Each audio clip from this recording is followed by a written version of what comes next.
안녕하십니까, 김창균입니다. 제가 오늘 만나 뵙고자 하는 분은 대한불교 조계종 제4교구본사 월정사 주지스님이신 현애 스님이십니다. 1958년 이곳 월정사에서 출가하셨던 스님께서는 월정사 문중의 장손으로서 하남 스님과 탄어 스님, 만하 스님으로 이어지는 법맥을 잇고 계십니다. 동국대학교를 거쳐서 일본 유학을 마치는 등 지난 30여 년 동안 천태 법화사상 연구에만 전념해 오신 스님께서는 중앙승가대학과 동국대학교에서 후학들을 지도하셨던 강백이시기도 하십니다.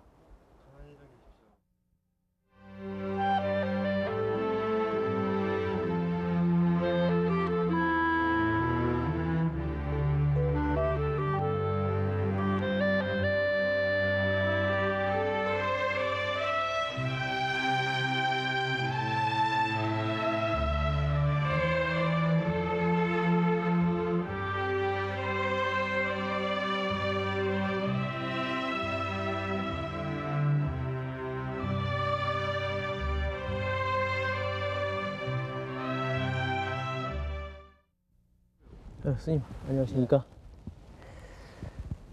이곳 월정사는 언제 찾아와봐도 따뜻하게 맞아주는 그런 포근함이 깃들어 있어서 다시 한번 오고 싶고, 또 오래오도록 잊혀지지 않는 곳이기도 합니다. 저도 이 월정사를 찾아오게 된 것은 1975년도, 그러니까 지금으로부터 한 22년 정도 되는 것 같죠. 늘 찾아와도 그런 포근함이 늘 있는 것 같아서 아주 좋습니다. 더욱이 오늘은 이 봄 기운이 만연해서 따사로운 봄볕까지 내리쬐고 있어서 더욱 포근함을 느끼게 합니다.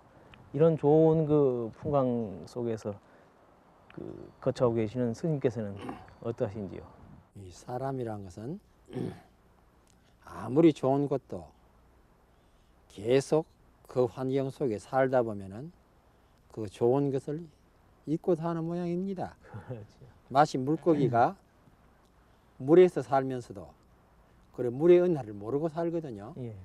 저도 참 이게 처음에는 이 월정사에 왔을 때 이 참 우거진 이 자연님이 너무나 좋아가지고 그게 참 황홀하여졌는데 지금은 살다 보니 막 좋은 것 같아도 잊어먹고 삽니다.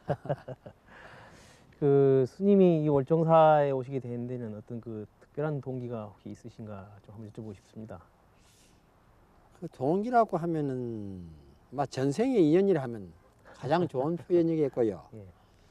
직접적인 동기는 제가 이 출가하기 한 일주일 전까지만 해도 그 기독교에 빠져가지고 막 기독교에 아주 뭐라 할까 막 광신적인 신도를 해도 과언이 아닐 정도였습니다.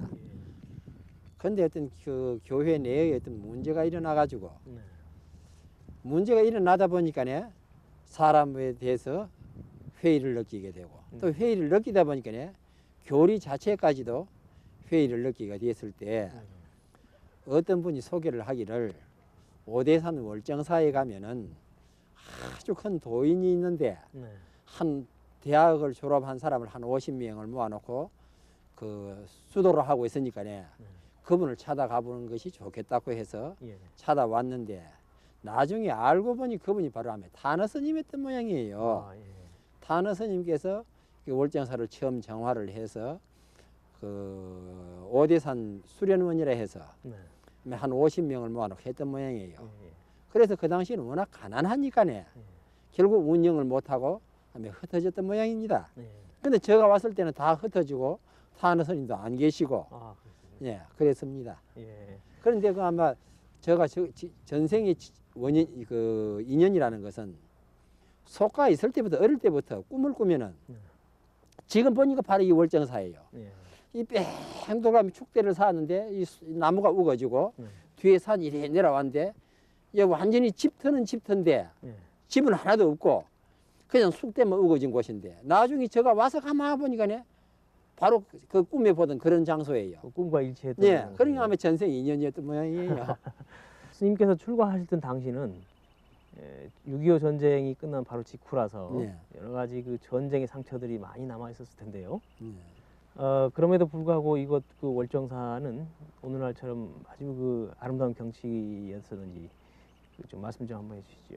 제가 출가했을 때 여기 절에 딱 들어오니까요. 네. 이 법당 자리에 그 집이 타서 내려앉아 가지고 네. 그 잿더미가 완전히 우리 키만큼 되어 있었습니다. 그래 거기 더군 또 쑥이 나가지고 쑥밭이 돼가지고 완전히 그냥 폐허하겠지요. 그리고 지금 요짝에 여기 동별당 자리에 조그마한 집이 하나가 6.25 직후에 이제 그걸 절을 건설하기 위해서 집이 하나가 있었습니다. 하고 요짝에 지금 서별당 자리에 이제 그 가건물로서 함석집이 하나 있었고 뒤에 지금 산신각 자리에 토막집이 하나가 있었더랬어요. 그리고 이제 월정사를 재건하기 위한 기초 작업으로서 그런 건물이 있었지. 도량 전체는 완전히 잿더미였습니다. 제가 알기로는 그 스님의 은사 스님이셨던 그 만화 스님께서 그 중창불사의 그 대원력을 세우신 다음 그 이 절을 가꾸어 나가셨던 걸로 알고 있는데요. 네. 그 상황을 좀 잠깐 좀 말씀 한번 해주시죠.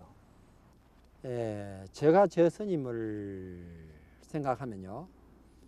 불사를 위한 5대 산을 중창시키기 위한 보살의 화현이라고 저는 봅니다. 왜 그러냐 하면은 그 당시에는 이미 경제적으로 이 뭐가 한마디로 말해서 먹는 것조차 해결을 못했거든요. 옥수수와 감자 농사를 지어가지고 그것으로 겨우 먹는 것을 해결했습니다. 그런데도 불구하고 굶어가면서 불사를 위해서는 계속 그걸 한시도 쉬지 않고 계속 노력을 하시거든요. 그분은 한마디로 말해서 신도들에게는 자비의 화현이었습니다. 참 자비롭고 말 한마디라도 참. 그래 지금도 신도님들은 그 당시의 신도님들은 그 스님 무서웠다 하면 아무도 안 믿습니다. 얼마나 자비로웠던지. 그런데 상자들에게만은 그는 호랑이도 그냥 호랑이가 아니라 한치의 잘못도 용납이 되지 않았습니다. 만약에 조금 잘못하면 무슨 시간을 두고 나중에 불러서 야단하는 것이 아니고 그 자리에서 그저 장작이 있으면 장작 가지고 때리고 부지깽이 잡히면 부지깽이를 때릴 정도로 무서웠습니다. 그 한 가지 그 좋은 예로서 제가 실화를 든다면 지금도 제가 그걸 머리에서 뇌리에서 떠나지 않는 것이 하나가 있습니다. 옛날에는 쌀을 가마니 안에 담았잖아요. 지풀로 만드는 거 가마니. 그래서 쌀을 갖고 와가지고 뒤지에다 부어놓고 가마니를 던지니까 가마니 속에 그 들어있던 쌀이 떨어졌단 말이에요. 그 박혀 있던 쌀이. 그럼 박혀도 그렇죠. 그래서 쌀은 다 주웠는데 그 사래기란 것은 주술 수가 없잖아요. 그렇죠. 그럼 이제 쌀을 다 줍고 이제 사래기를 썰어서 버리려고 썰던 때 하필이면 스님이 그걸 보셨어. 그래서 사래기 썰어서 내버린다고 해가지고 거기에 대한 설법을 차려 자세로 2시간 반을 세워놓고 차려 자세로 내놓고 설법을 하는 게요. 옛날에 어떤 스님이 뭐 도인 있다고 찾아가니까 20인지 밖에서 그 냇물에 콩나물 대가리가 하나 흘러나오는 거 보고서는 도인이 없다고 돌아섰다는 그 소리에서 시작해가지고 살의 한나타의 귀중함에 대해서 2시간 반을 설교를 들었습니다. 지금도 그래서 지금도 저 생활은 그것이 머리 뇌리에 떠나지 않고 그것이 오히려 지금 저 생활에 귀감을 삼고 있는 것입니다. 자, 그러한 그 은사 스님 밑에서 또 학구열이 대단하신 지금 현재 그 스님께서는 그 남다른 열정으로 그 공부를 하시려는 그런 것을 많이 그 엿보여 주셨는데요. 특히 그 동국대학교에 종비생 제도가 생긴 이래로 제1기로서 동국대학교 불교학과에 그 입학했다고 하는 그런 내용을 제가 조금 들어서 알고 있는데요. 당시에는 스님들께서 절에서 세간으로 나와서 공부하신다는 것이 상당히 어려운 일이었다고 저는 생각이 됩니다. 옛날에 일제 때 우리나라에서 그 당시에 종단에서 소위 교비생이라 해가지고 일본에 유학을 보낸 사람이 수백 명이었답니다. 절 돈으로 가지고 유학을 보냈는데 근데 실제 그분들이 돌아와서 절을 위해서 한국 불교를 위해서 머리를 깎고 그대로 성녀 생활한 사람이 불과 몇 명도 안 됐다는 게요. 다 환속을 해버렸다는 게요. 그래 그 큰 스님들의 논리는 학교 보내면은 돈 잃고 사람 잃는다. 그렇기 때문에 학교 보내면 안 된다. 학교 가면 곧 환소하는 절차의 첫 걸음이다. 이렇게 생각을 했습니다. 그 스님 제가 알기로는 그 종비생 제도라고 하면은 그 학비만을 지원해 주는 걸로 알고 있거든요. 당시에 세관에 나와서 거처할 것도 마땅치 않고 또 여러 가지 그 생활비로 많은 그 어려움이 뒤따랐을 텐데요. 어떻게 그 학업을 계속 유지할 수 있으시는지요? 그 당시 종비생인 제도라고 하는 것은 사실은 네. 그 당시에 큰 스님들이 전부 종단의 큰 스님들이 다 그 뭐라 할까 이해를 해서 된 것이 아닙니다. 예. 제가 아까 이야기했듯이 학교 보내면 다 환속한다고 해서 하는 했거든요. 예. 그런데도 불구하고 그 당시에 유독히 총무원장이신 경산 스님하고 예. 교무부장 스님인 행원 스님 네. 두 분이 주장을 해가지고 종회의원을 설득을 시켜가지고 그냥 강제로 한 겁니다. 그래야 종비생을 만들었거든요. 예. 근데 그 당시에 동국대학교 총장이신 김범린이라고 하는 분이 이제 종단 그 경산 스님하고 행원 스님하고 뜻이 맞아가지고 종비생만 뽑아만 주면은 김범린 씨가 뭐고 전부 일체를 다 대서 공부를 시키겠다고 했습니다. 했는데 행인 우리가 불행해서 복이 없어서 그런지 우리가 학교 입학하고 2달 만에 김범린 스님이 갑자기 돌아가시 버렸어요. 총장님이. 예. 그러니까 그것을 추진할 사람이 없는 게요. 하니까 고스란히 그 책임이 종단에 넘어와 버리거든. 네. 거기 종단이 돈이 없잖아요. 그렇지. 없으니까네 그러면 학교에서는 학비만 면제를 시켜준다. 등록금만 면제를 시켜준다. 모든 생활비는 총무에서 책임을 지라 이렇게 됐습니다. 결국 두 가지로 분리가 되고. 예, 분리가 되니까 이제 우리가 당장 가서 공부할 곳이 없는 게예요. 그러니까 책임은 교무부장이 추진을 했으니까네 행원 스님 그 당시에 화계사 주지거든. 네. 그러니까 행원 스님 떠맡을 수밖에 없는 게예요. 그러니까 이제 그럼 화계사 큰 방에 와서 이제 공부 있는 게예요. 그래서 화계사에서 생활. 그렇죠. 예. 화계사 큰 방에 와서 이제 같이 이제 16명이 같이 공부를 하는데 18명이. 18분이요. 화계사 불공이 온다든지 제가 있으면은 갈 곳이 없는 게예요. 책 들고 산에 가서 공부를 해. 쫓겨가는 게예요. 그래서 이제 한 1년 가량 있으면서 이제 자체내에서 이래서는 안 되겠다. 기숙사를 만들어 다오. 네. 그래가지고 이제 우리가 또 이제 재단에가 돈 얻고 총무회가 돈을 얻고 옆에다가 또 조그마한 집을 또 하나 사가지고 하나 지었어요. 그래가지고 거기 기숙사를 만들어서 학교를 다니기 시작하니 그 총무원에서 생활비를 나와야 되는데 그 당시 총무원이 돈이 없으니까네 그때 돈을 못 주는 게요. 그러니까 가서 종비생들이 가서 돈을 그저 막 총무원회가 재무부를 막 별짓을 하고 조금씩 얻어가 살려고 하니 그게 이제 제대로 되질 않았죠. 그렇게 그 어렵게 공부를 하셨는데도 불구하고요.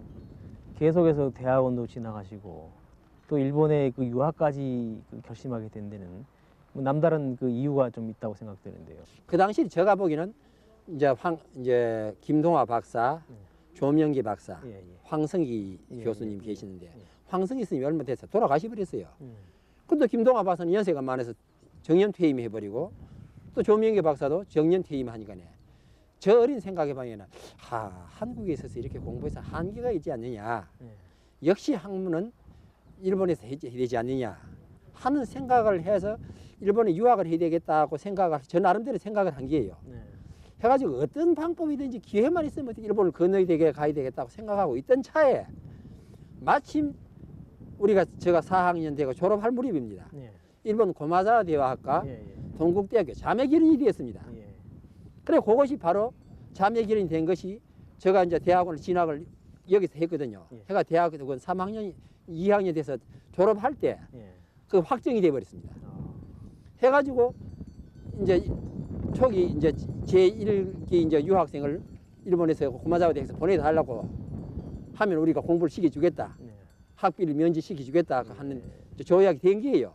그래서 이제 가셨군요. 했을 때 마침 이제 그 당시에 우리나라에서 그 가 있던 분이 그 고마자와 대학에서 공부를 하고 있던 분이 김지견 박사와 인환 스님이라. 그래 이 두 분이 추진을 해가 이제 자매기른이 돼가지고 마침 그때 그 자매기른 이제 기념으로 그 당시 고마자와 대학의 불교 학부장 우리말하면 학장입니다. 불교 학부 학장님이 그 미즈노 고겐이라고 하는 분이 여기 와서 직접 대학원에서 강의를 했습니다. 강의를 마치시고 바로 그 자리에서 일본의 유학생을 그리고 이제서 모집하겠다 해가지고 한데 5사람이 응시를 했습니다. 그래 직접 그분하고 김지견 박사와 인환 스님이 면접 시험을 봤어요. 해서 합격한 사람이 나하고 통도사 탁도한 스님이라는 분이 합격을 했어요. 예. 그래서 건너가게 된 거죠. 아까도 잠깐 말씀이 계셨지만 그런 자매결연으로 인해서만 아니고 굳이 일본으로 유학을 가겠다고 결심하게 된 동기가 별도로 더 있으신가 싶어서요. 제가 대학원 다닐 때 법학경을 공부하면서 예. 여러 가지 이제 참고 책을 찾다 보니까네 그 현대적인 그 뭐라 할까 그 학문 추구 방법 네. 그리고 표현 방법 이런 거 보면 일본 책이 제일 잘 되거든요. 체계적으로. 그래서 역시 현대적인 불교 학문은 일본에 가서 하는 수밖에 없지 않느냐고 생각을 했고 네. 또 학자들도 역시 세계 불교학을 공부하는 사람들이 전부 현대는 일본 가서 공부하는 걸 제가 알았어요. 예. 그래서 일본을 택했죠. 예. 그 스님께서 일본에 가 계신 기간이 무려 9년이라고 예. 제가 들었는데요. 예. 9년이라는 기간은 결코 짧은 기간이 아니거든요. 예. 그럼에도 불구하고 그 학위를 예. 박사 학위를 마다하시고 귀국을 하셨는데요. 예. 뭐 그런데도 뭐 무슨 특별한 동기가 있으셨는가요? 제가 만 8년 6개월을 일본에 살았습니다. 예. 학비는 면제가 되지만은 네. 생활하고 생활비 이런 건 다 내 자체로 조달을 해야 되니까요. 예, 예. 근데 제가 본래 속가 있을 때보다 몸이 좀 허약 체질입니다. 네. 특히 위장이 나쁘고 기관지가 안 좋고 지금도 이 기관지 확장증이라는 병을 갖고 있어요. 또 뭐 신경성 위염이라는 걸 병을 갖고 있고. 그래서 일본에 가서 생활을 하다 보니까네 내가 생활해가 돈 벌어 가지고서는 하다 보니까네 점점 몸이 더 쇠약해졌어요. 해가지고 길거리에서는 뭐 졸도한 것이 한두 번이 아니니까요. 길거리 가다가도 졸도를 하고 뭐 이랬으니까요. 그래 그것이 점점 심하다 보니까네 1년 중에 앉아서 공부하는 시간보다 누워있는 시간이 더 많아. 한 달 일어나서 공부하면 한 달 누워있는 게요. 예. 그러다 보니 공부를 더 계속할 수 없게 몸이 그런 지경이 되었어요. 예. 그래서 마침 한번 그 겨울 방학 때 1982년 겨울 방학 때 이제 일시 귀국을 해가지고 제가 그 이제 칠보사서로 대학원을 다녔으니까요. 예. 오면 꼭 석주 스님을 찾아뵙거든요. 예. 배우니까네 그때 석주 스님께서 지금 중앙성가대학 그때 학장님으로 계셔서 네.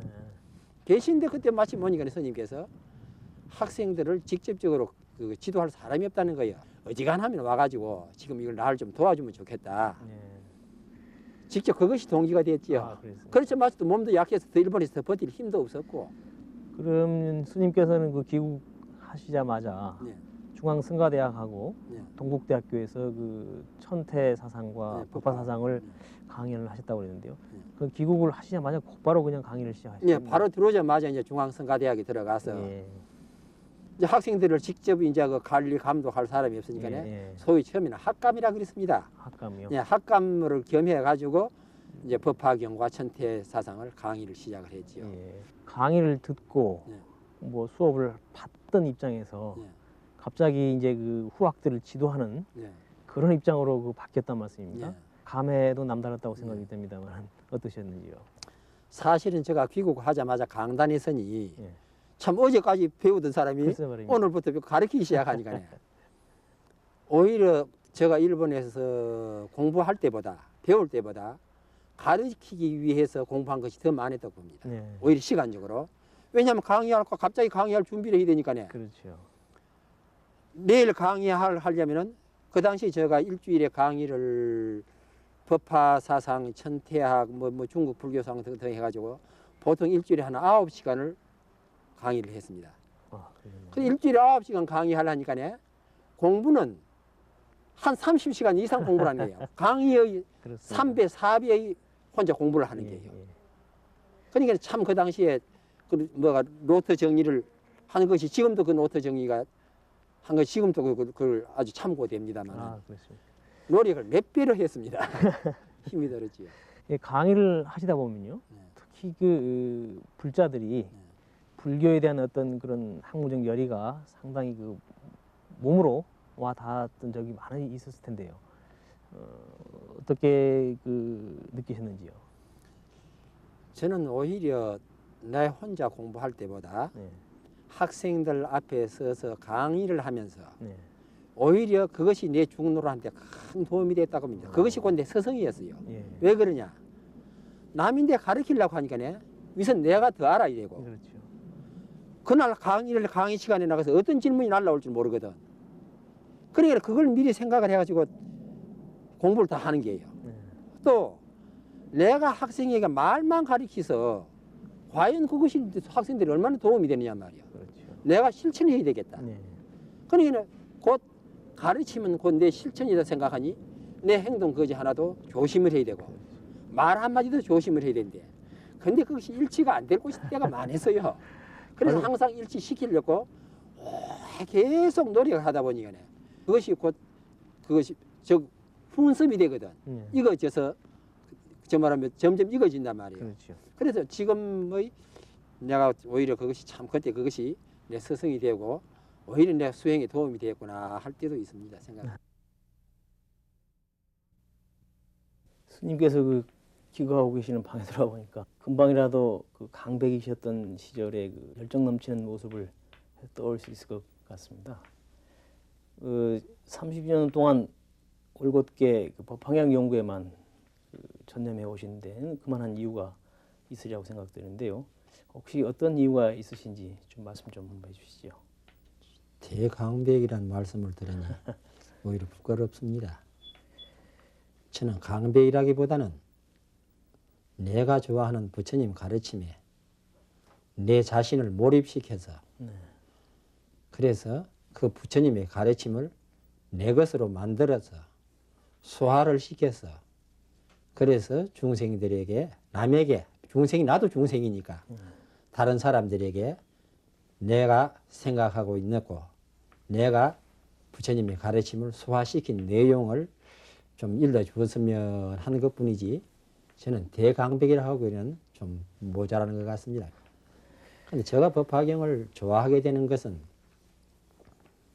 부처님 가르침 가운데 소위 대성불교라고 합니다만은 대성불교 가운데 법화경과 화엄경을 상봉이라고 합니다. 두 높은 봉우리, 최고의 두 봉우리라고 그러죠.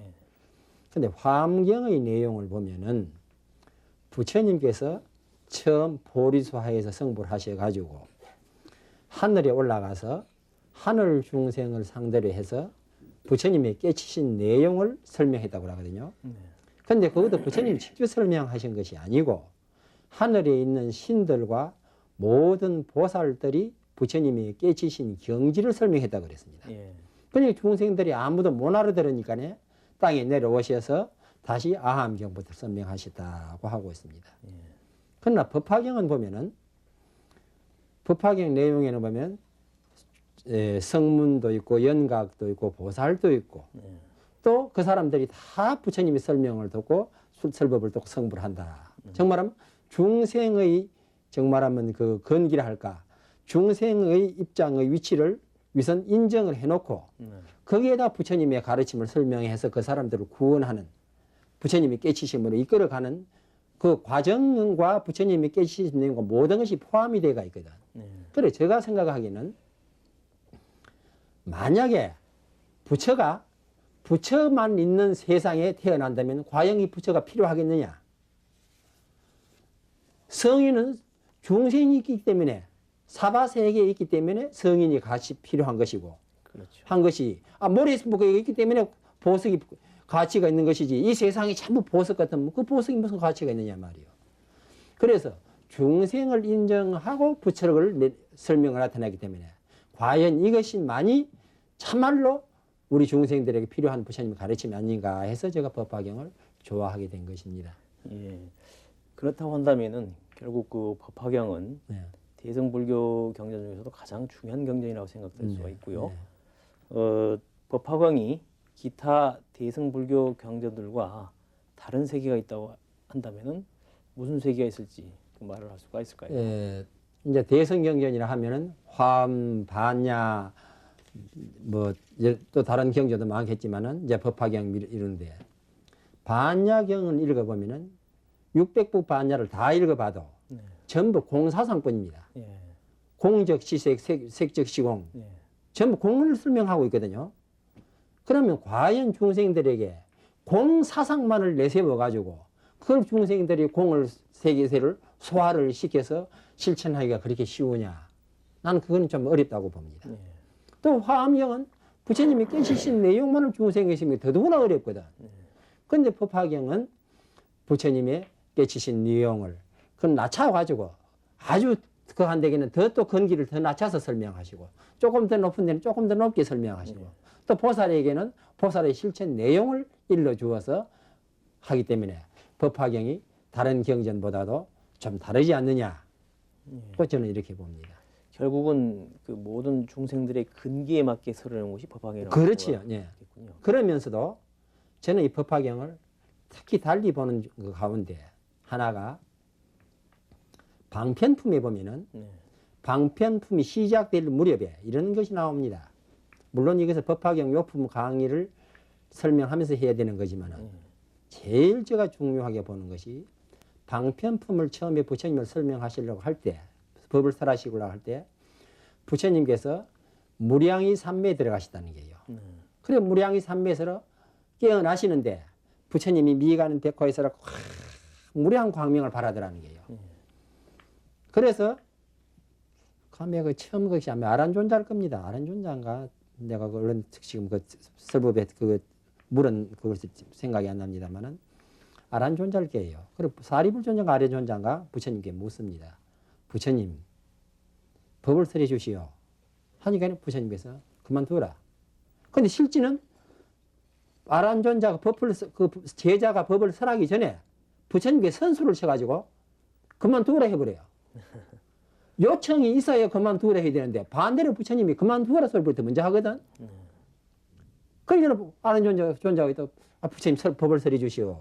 지금 부처님 무량한 광명을 놓은 부처님 분명히 뭐가 있을 것 같아 설해 주시오 하니까 두 번째 또 그만두라. 그러니까 또 두 번째 설해 주십시오 하니 세 번째 부처님께서 뭐라고 말씀하시냐면 내가 만약에 지금 이 자리에서 이 법을 설하면 하늘 대중과 이 대 가운데 모든 중생들이 깜빡 놀랄 것이다. 그리고 이 가운데 있는 많은 사람들이 나를 버리고 갈 것이다. 한이가라는 존재가 뭐라고 말씀하느냐면 아닙니다. 여기에 있는 12,000 대중은 다 근기가 수성하고 지혜가 총명하고 중생들 가운데는 가장 수성한 사람들만 여기 모여가 있습니다. 그렇기 때문에 부처님께서 설명하시면 법을 설하시면 틀림없이 다 깨심을 얻을 것입니다. 그러니까 부처님께서 아니다 그만두라. 내가 이 법을 설하면 많은 사람들이 나를 볼 것이다. 그렇지만 너가 세 번째 법을 설하니까 내가 설하마. 하니까 그 말이 떨어지자마자 12,000 대중 가운데 5,000명이 자리를 박차고 나가버립니다. 나가니까 아는 존자 그럼 잡으려고 그 사람들을. 하니까 부처님께서 뭐라고 하시니라. 아니더라 잡지를 말아라. 그 사람들은 정상만인이라. 정상만이라는 것은 정말 교만이 차 있단 말이죠. 그럼 정상만은 무엇이냐? 되지 않으면서도 되었다고 생각하고 깨치지 못하면서도 깨쳤다고 생각하고 자기가 수성하지 못하면서도 수성하다고 생각하는 사람들이니라. 그럼 5,000명 나가버렸어. 그럼 나머지 7,000명만 있는 거예요. 그러니까 부처님께서 뭐라고 설명하느냐 하면은 나간 사람들은 지 말이고 가지란 말이지. 가지고 쓸데없는 사람들이고 이 자리에 남은 사람들만이 진짜 올곧은 열매니라고 그랬거든. 그리고 그 사람들을 상대로 해서 부처님께서 법을 설명하는 게예요. 그러니까 이건 뭘 뜻하느냐? 그러면 바로 부처님의 가르침을 필요한 것은 중생들 가운데 조금 모자라는 사람, 자기 자신이 나는 부족하다고 하는 사람들에게 부처님의 가르침이 필요한 것이지 근기가 수성하고 머리가 총명하다고 하는 사람에게는 부처님의 가르침이 필요가 없는 거예요. 왜 그러냐? 그릇이 비어야 거기 물을 담을 수가 있고 이 찻잔이 비어야 차를 담을 수 있는 것이지 거기 이미 물이 차 있으면 차를 부을 수 담을 틈이 없는 거예요. 그렇다고 한다면은 결국 법화경에서의 가장 그 중심 사상이라고 하는 것은 그 누구나 다 불성을 지니고 있으면서 언제라도 부처가 될 수 있다고 하는 그런 사상이 주가 될 것 같은데요. 부처님 가르침 가운데요. 아까 제가 방편품을 이야기했습니다만은 방편품의 내용을 한문으로 된 경전에는 보면 방편품의 부처님의 법화경을 설하는 중심사 왜 부처님이 이 땅에 오셨느냐 하는 것을 한문으로 계시오입 그랬습니다. 부처님의 세계를 열어서 부처님의 세계를 중생들에게 보여서 중생들로 하여금 자신도 깨쳐서 부처님의 세계에 들어가게 한다. 예. 그래 열어 보여서 깨쳐 들어가게 한다. 그래서 그걸 한문으로 계시오입합니다. 그런데 그 범으로 된 그 법화경에 보면요, 그 부분에 대해서 전혀 그거와 뜻이 달리되어 있습니다. 부처님이 왜 이 세상에 오셨느냐? 괴로움의 고통 속에 빠져 있는 모든 중생들에게 즐거움을 주기 위해서, 그들을 구제하기 위해서, 괴로움에서 구제하기 위해서. 두 번째는 개인뿐 아니고 중생들의 모든 단체, 모든 모임들에게, 그들에게 저 말하면 갈등과 투쟁과 괴로움에서 그들을 건져내기 위해서. 그 다음에는 눈에 보이는 인간들뿐 아니고 눈에 보이지 않는 신들까지도 구제해서 부처님 세계에게 끌어들이기 위해서 하는 말이 나옵니다. 근데 그건 뭘 뜻하느냐? 부처님은 개개인에게 필요한 것이 아니에요. 이 세상에는 단체도 있고 정당도 있고 뭐 별의별 단체가 다 있거든요. 그런 곳에 다 부처님의 가르침이 필요한 것이고, 심지어 축생이라든지 아기라든지 수라든지 이 모든 육도 중생들에게 다 부처님의 가르침이 필요하고, 그들에게 그 괴로움에서 벗어나서 부처님의 참된 부처님 국토에 끌어들이는 데 한 목적이지 않느냐. 그래서 부처님이 법화경을 저래 특히 이런 부분에서 법화경만이, 뭐 물론 법화경만이라면 좀 못 수는 있겠죠. 법화경이 참되는 주의 중생들이 필요한 경전이다고 저는 그렇게 말씀드리고 싶습니다. 예, 제가 알기로는 그 작년 일로 알고 있는데요.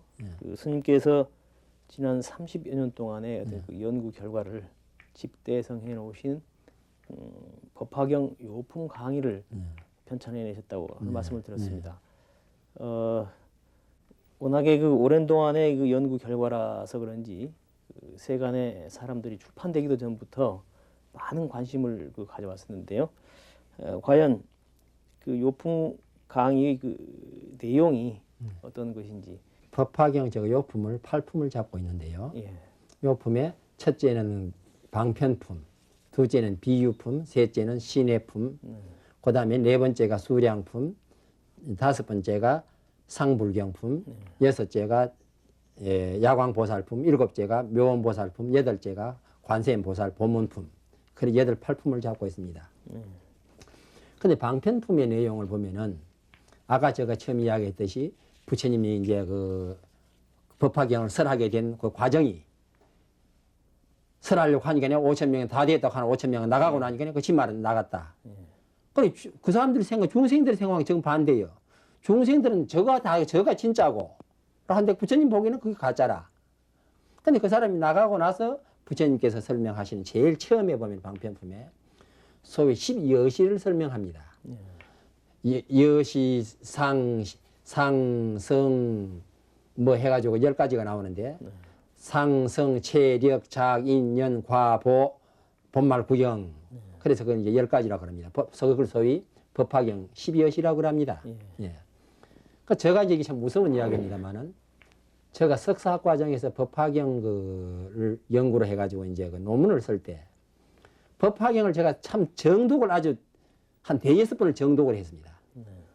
근데 이제 그 성문 연각 보살이 삼성이 일성에 회귀시킨다는 말이 나오는데, 그러면 성문 연각 보살은 알겠는데 일성은 무엇이냐 말이야.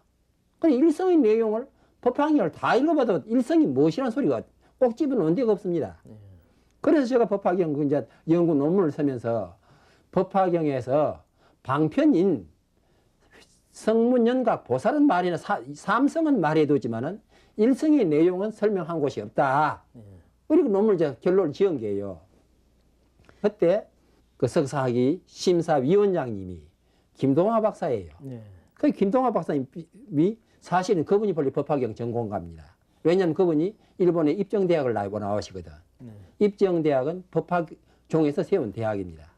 그러니까 그분이 법화경 전공하지간에 씩 웃으면서 하신 말씀이, 얼른 보면 일성의 내용이 없지. 하지만은 앞으로 그 김군이 좀 더 한 법화경을 자세하게 읽어보라고 하면 분명히 일성의 내용이 있다고 그래요. 그래서 아니 그 후에 다시 이제 제가 법화경을 자세히 읽어보니까 이 부처님의 말씀은 제법실상을 이 법화경에서 설하느니라. 제법실상의 내용은 실상의 내용은 바로 십여신이라 해놨거든요. 그러면 제법실상은 뭐 뒤에 그 다음 뒤에 넘어가면 제법실상은 일성은 곧 제법실상이니라 해놨거든. 그리고 그걸 연구한 제목에는 옳거니 일성이라는 것은 일성의 내용에서는 바로 상성, 체력, 작, 인연, 과보 하는 10가지라. 그럼 그게 뭐냐면 상이라는 것은 모양 아니에요? 이 세상이 우리 현실에 나타나는 모양이거든. 그 다음에 상성, 성품이거든. 성품에는 모양이 있으면 그 사고에 내용이 있는 성품이 있거든. 그 내용이란 말이에요. 그 다음에 상성, 체력. 체라는 것은 근본적인, 정말하면 그 뭐라 하나, 우리말을 뭐 쉽게 하면 근본 아니에요? 그럼 그런 근본이 있으면 그놈이 움직이는 작용이 있지 않냐 말이에요. 그 작이 있으면 지음이 있으면 설미 있거든. 그 용이란 말이에요. 그래 작용, 체력, 작용이거든. 그래서 상성, 체력, 작. 그러다 보니까 인이 있거든. 원인이 있단 말이야. 이 세상의 모든 일어나는 인이 있고, 인은 씨앗이니까 씨앗이 싹트게 한 데는 보조적인 역할이 있단 말이에요. 온도가 필요하고 습도가 필요하고 공기가 필요하거든. 그게 연이거든. 그러면 씨앗이 연을 만나면 열매를 맺거든. 그걸 열매를 말해요. 그럼 열매가 실제 또 열매는 그냥 존재하는 게 아니란 말이에요. 열매는 사람이 먹기도 하고 떨어서 또 다시 씨앗이 되거든. 그리고 보아 아니면요 다 채우는 내가 실제 받아지는 거 아니냐 말이에요. 그래 그게 뭐냐 말이에요. 그 10가지를 가만 분석하기네. 우리의 우주 실상의 모습 그대로라. 그러면 부처님이 제법 실상은 일성이라고 그러니까 일성의 내용은 제법 실상이라고 그러니까. 그러면 일성의 내용은 무엇이냐? 불성이란 건 무엇이냐? 바로 이 우주에 있는 현상 그대로, 인간 그대로, 동물은 동물 그대로, 그것이 곧 부처님의 참 모습이요. 불성이 아니냐? 그래 참 불성에 돌아가는 데는 그것을 깨치는 것이 바로 그게 돌아가는 것이 즉 참된 우주 자연의 참된 모습이 그것이 불성이 아니냐. 뭐 스님께서 그 펴내신 법화경 요품 강의를 보게 되면요, 그 특히 그 칠품 이외에 상보살경, 상불경 보살품을 강조를 하셨는데요. 뭐 그러한 특별한 그 이유가 있으신지요? 천태에서는요, 소위 보살 삼품이라 그럽니다. 보살 삼품을 야광 보살품, 묘음 보살품, 관세음 보살 보문품 해서 그래서 야광 보살품은 부처님의 몸에 해당하고 부처님의 금강신, 무너짐이 없는 금강신을 이해하고 묘음 보살품은 부처님의 입, 자비로운 말씀하신 입이고 그 다음에 관세음 보살 보문품은 부처님의 자비로운 뜻, 그것을 산다 이렇게 되어가 있습니다. 그래서 그럼 그 부처님의 이제 보살이 삼품이거든요. 그럼 왜 그는 나는 상불경 보살품을 거기다 하나 더 합했느냐 하면은 상불경 보살품 읽어보면은 상불경 보살은 한 번도 부처님의 법문을 들은 바가 없고 부처님의 경전을 배운 바도 없느니라. 그러나 다만 그 사람은 누구든지 사람을 만나면 합장하고 나는 당신을 존경합니다. 왜냐하면 당신은 속에는 부처님이 계시고 언젠가는 당신이 부처님이 될 수 있기 때문에 존경합니다. 만나는 사람마다 그러는 거예요. 근데 사람이란 것은 자기만 존경해주면 기분이 좋지만은 나도 옆에 사람 보고 또 그러니 기분이 나쁘단 말이에요. 그러니까 사람들이 이 미친놈이 어디서 와가지고서 너가 이런 소리를 하고 있냐고 멍들이 때리기도 하고 또 기와장하고 때리기도 하고 돌로가 때리다는 거예요. 때리면 저만큼 도망가면서 더 큰 소리라 나는 당신을 존경합니다. 왜냐하면 당신은 부처님이 되기 때문에 그거 했다는 거예요. 그런데 그 사람을 때리고 구박하던 사람들은 죽어서 1000년 동안을 그 지옥에서 그 과보를 받는다 그래서 하고 야광보살은 다음에 부처님으로 태어났어. 그래 1000년 동안을 과보를 받던 중생들은 다시 태어나서 그 상불경 보살의 법문을 듣고서는 부처가 되었다는 말이 있습니다. 이건 뭘 뜻하느냐? 부처님의 가르침이라는 것은 듣고 왜 배우는데 무슨 그 가치가 있느냐 말이야. 또 우리가 인간의 이 세상을 사는데 운간에는 무엇보다도 가장 귀한 거예요. 그걸 소위 인간의 존엄성이라고 그러잖아요. 그렇죠. 인간의 존엄성만을 인정하고 그것을 믿고 실천하면 그것이 곧 부처의 생활이에요. 부처가 되는 것이지. 그 때리고 했다는 것은 그 부정해버리거든. 이 자식 너가 무슨 그런 소리 하고 있냐고. 그러니까 인간의 존엄성을 부정하면 곧 그것이 지옥 생활이라. 그러니까 인간의 존엄성을 부정하고 위치라든지 지위라든지 돈을 더 중요시 해버리면 그것이 곧 이 세상은 지옥 생활이 되는 것이요. 반대로 그것보다도 돈이라든지 지위라든지 이것은 우리가 살기 위한 하나의 방법이지. 그건 목적이 아니라. 그렇죠. 우리의 목적은 어디까지나 인간의 존엄성을 밝혀서 그것을 실천하고 하면 그것이 곧 부처의 세계요. 그것이 곧 이 세계에서 가장 중요한 것이 아니냐. 그것이 곧 불교의 근본 취지 아니겠느냐고 생각해서 딴 사람 전부 7품이라는데 그래서 제가 보살, 상불경 보살 부분 하나 더 얹어서 8품으로 제가 설명을 했습니다. 그렇다고 한다면 현대를 살아가는 사람들에게 있어서도 불교가 해야 할 어떤 그 역할이란 것은 상당히 중요하다고 생각을 하고 있거든요. 어떠한 그런 역할을 해야 할지. 부처님 말씀 가운데 보면은 장님이 코끼리를 만진다는 말이 나오거든. 눈 보지 못한 사람이 코끼리 다리를 만지니까 기둥같이 생기니까 코끼리는 기둥 같다고 설명해버리고 코를 만지니까 만진 사람은 코끼리는 뱀 같다고 설명해버리고. 그러니까 부처님의 본래의 중심 사상을 모르고 부처님 가르치면 말에 끌어들이다 보면은 그저 끄들리 자꾸 말고 마는 거예요. 또 그렇다고 해가지고 부처님이 가르치면 그럼 깨침이 중요하다 앉았어. 하면은 과연 앉아 있는다고만 해가지고 그것이 곧 부처님이 경계에 들어가느냐 말이야. 또 들어갈 수는 물론 있을 겁니다. 하지만 그것을 중생들에게 어떻게 설명할 것이냐 말이야.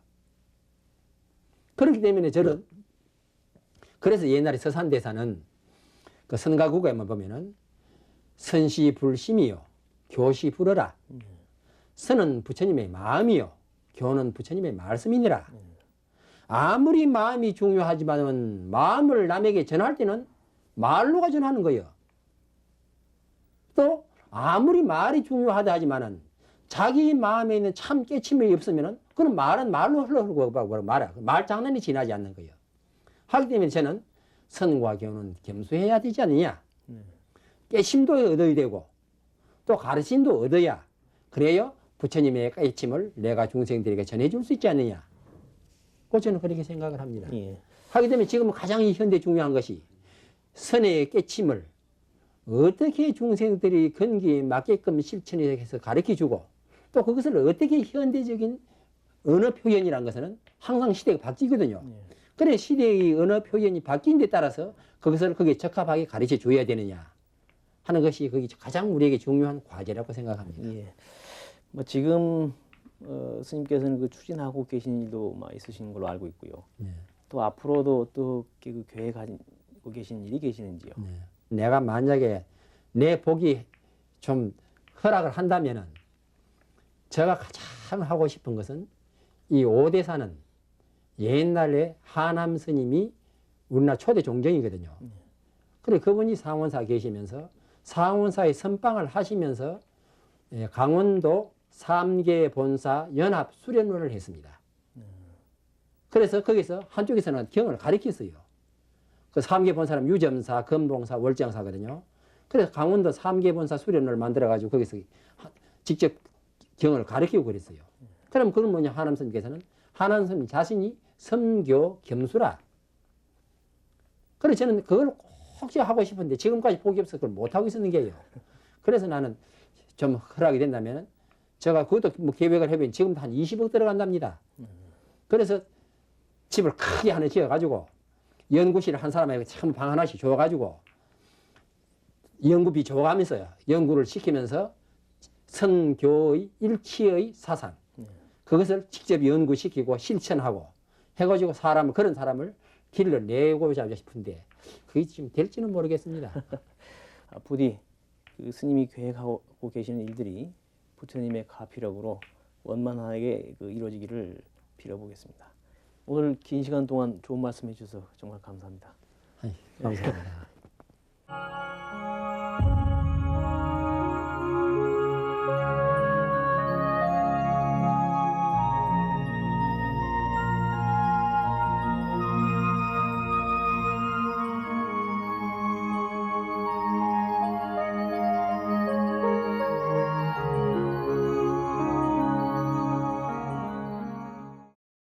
Thank